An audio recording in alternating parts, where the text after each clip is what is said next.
પંચમ સ્કંધમાં પરમહંસોની કથા આવે છે. પરમહંસોના બે ભેદ છે, જ્ઞાની પરમહંસ અને ભાગવત પરમહંસ. ભાગવતના પ્રત્યેક અધ્યાયના સમાપ્તિમાં લખ્યું છે પારમહંસ્યામ સંવિતાયા. આ પરમહંસોની કથા છે. ભાગવતમાં કોઈ રાજા રાણીની કથા નથી. ભાગવતમાં બધા પરમહંસોની જ કથા આવે છે. હંસમાં એક મોટો સદગુણ હોય છે. દૂધ અને પાણી ભેગું કરીને તમે હંસના આગળ રાખો, હંસ પાણી છોડે છે અને દૂધ પી જાય છે. એને સંસ્કૃત ભાષામાં હંસ ક્ષીર ન્યાય કહે છે. હંસ પાણી છોડે છે, કેવલ દૂધ પી જાય છે. દૂધ અને પાણી ભેગું કરીને હંસના આગળ રાખો, હંસ પાણી લેતો નથી, દૂધ પી જાય છે. આ જગત શું છે? જગતમાં દૂધ અને પાણી બે ભેગા થયા છે. પાણી જળ છે, જળ અને ચેતન આ બેનું મિશ્રણ એ જગત છે. આ શરીર જળ છે અને આત્મા ચેતન છે. શરીરથી આત્મા ભિન્ન છે, છતાં માનવ શરીર તે જ હું છું એવું સમજે છે. જળ ચેતનનો વિભાગ કરવો બહુ કઠણ છે. દૂધ અને પાણી મળી ગયા પછી દૂધથી પાણીને અલગ કરવું બહુ કઠણ છે. શરીર જળ છે, આત્મા ચેતન છે, આ બે ભેગા થયા છે. જળ શરીરથી ચેતન આત્માને અલગ કરવો છે. નારિયેળના અંદર કાચલી હોય છે, કાચલીના અંદર કોપરું હોય છે. રસ કોપરામાં છે, કાચલીમાં નથી.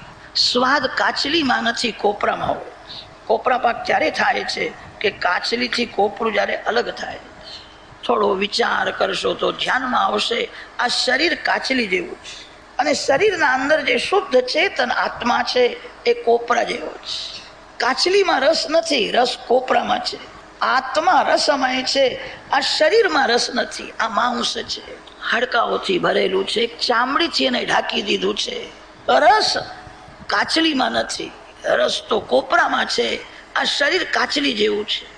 નારિયેળમાં પાણી હોય ને ત્યાં સુધી કાચલી કોપરાને છોડતી જ નથી, કોપરાને વળગીને જ રહે છે.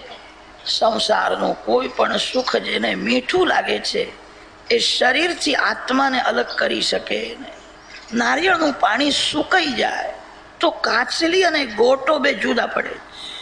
નારિયેળમાં જ્યાં સુધી પાણી છે ત્યાં સુધી કાચલી કોપરાને છોડતી નથી, વળગીને જ રહે છે.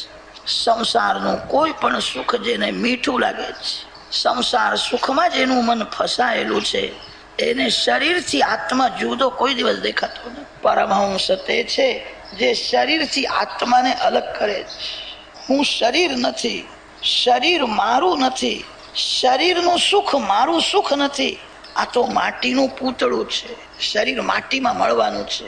જ્ઞાની પરમહંસ શરીરથી આત્માને અલગ કરે છે. શરીર તે હું નથી, શરીર મારું નથી અને શરીરનું સુખ એ મારું સુખ નથી.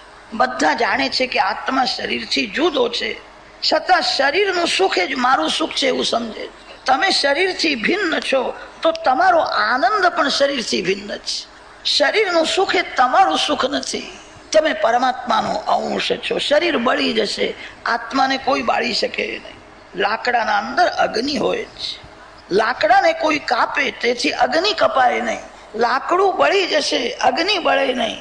આ શરીર લાકડા જેવું છે, આ બળી જવાનું છે, આ ભસ્મ થવાનું છે, આ માટીમાં મળવાનું છે. તમે શરીરથી ભિન્ન છો. પરમહંસ તેને કહે છે જે શરીરથી આત્માને અલગ કરે છે. જ્ઞાની પરમહંસ મનને વારંવાર સમજાવે છે આ જગતમાં જે દેખાય છે એ ક્ષણ ક્ષણમાં બદલાય છે. જગત સાચું નથી. આંખને જોવાની શક્તિ જેણે આપી છે એ પરમાત્મા સત્ય છે. જગત તો બધાને જુદું જુદું દેખાય છે. જગત ક્ષણ ક્ષણમાં બદલાય છે. જગત સત્ય નથી, દૃશ્ય સત્ય નથી, દ્રષ્ટા સત્ય છે. એક સંત જ્ઞાની હતા, એમને પૂછ્યું કે મહારાજ મેં કોનું ધ્યાન હું કરું? તે સંતે કહ્યું આંખને જે દેખાય એનું ધ્યાન કરીશ નહીં, આંખને જોવાની શક્તિ જેણે આપી છે એનું ધ્યાન કર. આંખને જોવાની શક્તિ ભગવાન આપે છે. દૃશ્યનું ધ્યાન છોડો. એનો અર્થ એ છે દૃશ્યમાંથી દૃષ્ટિને હટાવો અને દ્રષ્ટામાં દૃષ્ટિને સ્થિર કરો.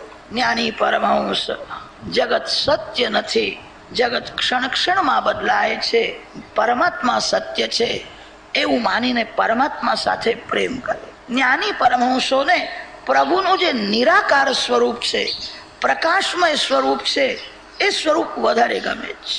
નિરાકાર બ્રહ્મ સ્વરૂપમાં સ્થિર રહે છે. બ્રહ્મ જ્ઞાની થવું બહુ કઠણ નથી, બ્રહ્મનિષ્ઠ થવું બહુ કઠણ છે. બ્રહ્મ સ્વરૂપમાં નિષ્ઠા થતી નથી. જ્ઞાની પુરુષ નિરાકાર બ્રહ્મ સ્વરૂપમાં સ્થિર રહે છે. જગત ખોટું છે, પરમાત્મા સત્ય છે. જેને આંખને જોવાની શક્તિ આપી છે, ભગવાન બદલતા નથી. જગત ક્ષણ ક્ષણમાં બદલાય છે અને તેથી જગત સત્ય નથી, પરમાત્મા સત્ય છે.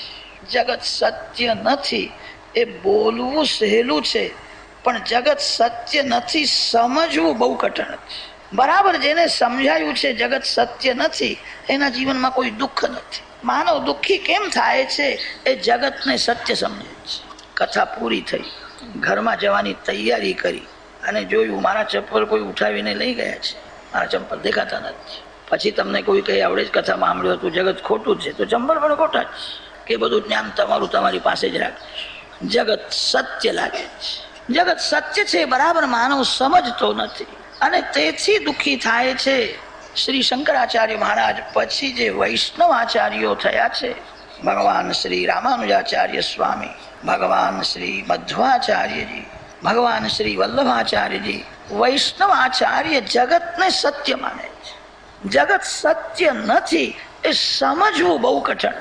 અને તેથી સંતોએ કહ્યું છે તને જગત સત્ય લાગે છે, સાચું છે, એટલું યાદ રાખજે, જગત તારું નથી, ભગવાનનું છે. જગતના માલિક ભગવાન છે, તારું કઈ નથી. યાદ રાખજે, શરીર પણ તારું નથી, તન તારું નથી, તો ધન તારું હોય ક્યાંથી? વૈષ્ણવ આચાર્યોએ જગતને સત્ય માન્યું છે. સાધારણ માનવ જગત ખોટું છે એ સમજી શકતો નથી અને તેથી કહ્યું છે કે જગત દેખાય છે તને સત્ય લાગે છે, સત્ય છે, યાદ રાખજે તારું કઈ નથી, બધું ભગવાનનું છે. કોઈ પણ નિમિત્તથી જગતનો મોહ છોડીને પરમાત્મા સાથે પ્રેમ કરવો છે. જગતનો મોહ છોડવા માટે જ્ઞાની પુરુષ મનને સમજાવે છે કે જગત ખોટું છે, જગત દુઃખરૂપ છે અને જગતનો મોહ છોડીને પરમાત્મા સાથે પ્રેમ કરે છે. સાધારણ માનવને જગત ખોટું છે સમજાતું નથી અને ત્યારે વૈષ્ણવાચાર્યોએ કહ્યું છે જગત સત્ય છે પણ જગત ઈશ્વરનું છે, તારું કઈ નથી. શરીર પણ તારું નથી. જગતનો મોહ છોડી દે અને પરમાત્મા સાથે તું પ્રેમ કર. કોઈ પણ નિમિત્તથી જગતનો મોહ છોડીને પરમાત્મા સાથે પ્રેમ કરવો છે. શબ્દમાં થોડો થોડો ઝઘડો છે, તત્વમાં બધા સંતો એક છે. ભાગવતમાં ખંડન નથી, ભાગવતમાં મંડન છે. કોઈ દિવસ ખંડન કરવું નહીં, ખંડન કરવાથી વેર થાય છે. વૈષ્ણવ સિદ્ધાંત ભાગવતમાં છે, વેદાંતનો સિદ્ધાંત પણ ભાગવતમાં મળે છે. જ્ઞાની પુરુષોની નિષ્ઠા નિરાકાર બ્રહ્મ સ્વરૂપમાં હોય છે, જે પરમાત્માને હાથ નથી, પગ નથી, મુખ નથી, આંખ નથી, જે કેવલ પ્રકાશમય છે, તે નિરાકાર બ્રહ્મ સ્વરૂપમાં જ્ઞાની પુરુષ સ્થિર રહે છે. વૈષ્ણવોને ભગવાનનું સાકાર સ્વરૂપ ગમે છે. પંચમ સ્કંધમાં જ્ઞાની પરમહંસ અને ભાગવત પરમહંસોની કથા આવે છે. ભાગવત પરમહંસ પરમાત્માને સાકાર માને છે. શ્રી રામ, શ્રી કૃષ્ણમાં એમની નિષ્ઠા હોય છે. જ્ઞાની પુરુષ નિરાકાર બ્રહ્મમાં નિષ્ઠા રાખે છે અને ભાગવત પરમહંસ સાકાર પ્રભુના સ્વરૂપમાં પ્રેમ કરે છે. બેનું લક્ષ્ય એક જ છે. શબ્દમાં થોડો થોડો ઝઘડો થાય છે. જ્ઞાની પરમહંસોનો આદર્શ જગતને બતાવવા માટે ઋષભદેવ ભગવાન પ્રગટ થયા. જ્ઞાની પરમહંસોનું જીવન કેવું હોવું જોઈએ એ જગતને ઋષભદેવજીએ સમજાવ્યું છે. આશા રહિત, વાસના રહિત, ધૌતાત્મા અને તત્વનિષ્ઠ, એને અવધૂત કે છે. અવધૂતનો અર્થ કર્યો છે જેને કોઈ આશા નથી, જેને કોઈ વાસના નથી, જે નિરાકાર બ્રહ્મ સ્વરૂપમાં સ્થિર છે, એને અવધૂત કે છે. ઋષભદેવજી પાગલ જેવું નાટક કરે છે. શરીર હું નથી, શરીરનું સુખ મારું સુખ નથી, પરમાત્માનો અંશ આનંદમય છું. ઋષભદેવજીને કેટલાક લોકો પાગલ સમજીને મારતા હતા. શરીરને મારે છે, મને કોણ મારી શકે? મને કોઈ મારી શકે નહીં. શરીર બળે છે પણ હું બળતો નથી. લાકડાને કોઈ બાળી શકે, લાકડામાં જે અગ્નિ છે એને કોઈ બાળી શકે નહીં.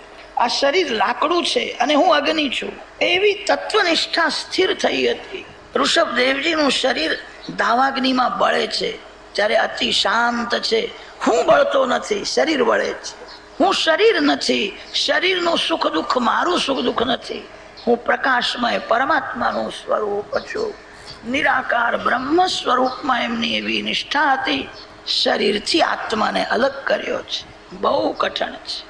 પરિપૂર્ણ વૈરાગ્ય જ્ઞાન માર્ગમાં સિદ્ધિ મળે છે. પરિપૂર્ણ વૈરાગ્ય વિના જ્ઞાનમાં સિદ્ધિ મળતી નથી. ઋષભદેવજીની કથા આપણા જેવા સાધારણ સંસારી માનવને બહુ ઉપયોગી નથી. અને તેથી સુખદેવજી મહારાજે ઋષભદેવજીની કથા સંક્ષેપમાં વર્ણન કરી છે. ભરતજી ભાગવત પરમહંસ છે. ભરતજીની કથા આપણા માટે બહુ ઉપયોગી છે. અને તેથી ભરત ચરિત્રનો વિસ્તાર કર્યો છે. ઋષભદેવજીની આત્મનિષ્ઠા એવી હતી, શરીર બળે છે, હું બળતો નથી. પાગલ જેવું નાટક કરે છે. બોલવું જ નથી. બોલવાની કદાચ ઈચ્છા થાય તો પણ મારે બોલવું નથી. ભાગવતમાં લખ્યું છે ઋષભદેવજી મુખમાં એક પથ્થર રાખતા હતા. હાસ્યકૃત અશ્મ કવલા.